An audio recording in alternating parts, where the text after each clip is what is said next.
My name is James Reid. I'm a program officer at the Helmsley Charitable Trust. We're the largest private foundation focused on type 1 diabetes. We're committed to making sure that people have access to healthcare no matter where they live. My work focuses on making sure that people living with type 1 diabetes in low and middle income countries have medicine in hand and people to support them with their care no matter where they live.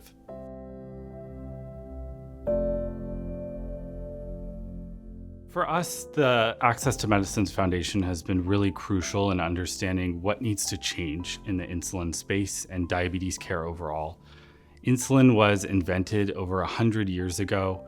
The patent was released to the public as a public good, and yet 100 years later, we know that there's massive gaps in access to care.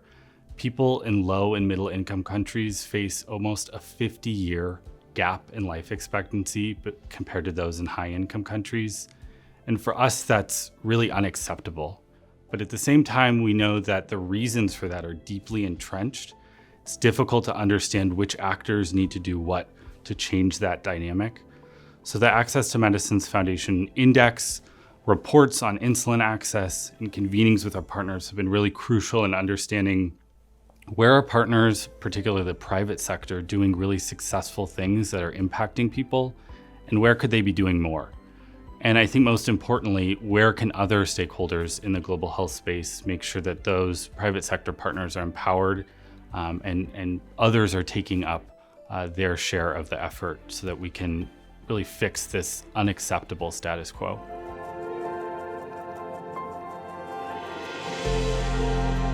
I think critically, Access to Medicines Foundation is changing the conversation from one where we're naming and shaming companies to a collaborative conversation, moving us into shared solutions. Life or death in low and middle income countries hinges on access to insulin. So it's been a challenging conversation, heated, but I think approaching that conversation with independent research, metrics, report, and engagement back and forth in a two-way communication with industry partners has been really critical.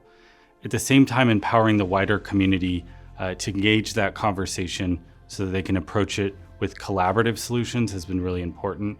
And we've seen that other impact in other diseases like HIV, antimicrobial resistance, and we're excited to be partnering on the new diabetes program with Access to Medicines Foundation because we believe we're at a real inflection point with diabetes care globally.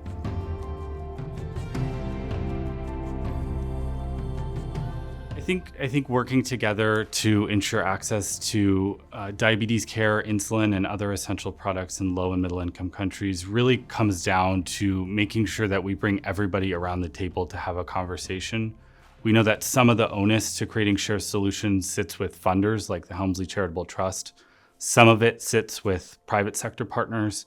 And we also know groups like academic researchers, normative and regulatory agencies, civil society and governments in these countries all have a stake. So thinking about a holistic research to roll out pipeline is really critical, and understanding which partners need to do what along that chain are critical. Private sector is part of the solution, but I think, again, where Access to Medicines Foundation has been really critical is pointing out where private sector and other partners can be doing more. And it really comes down to working together on a shared agenda.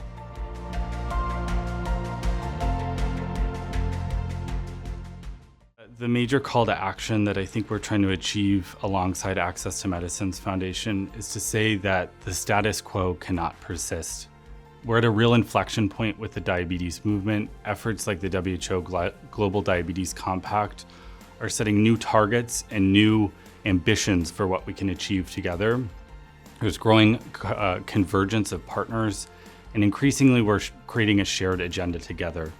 For private sector partners, we need them to really recognize that not only is access to insulin and other essential diabetes care a moral imperative, it's really a viable economic option that if we work together, this is something that can be sustainable and affordable for everyone.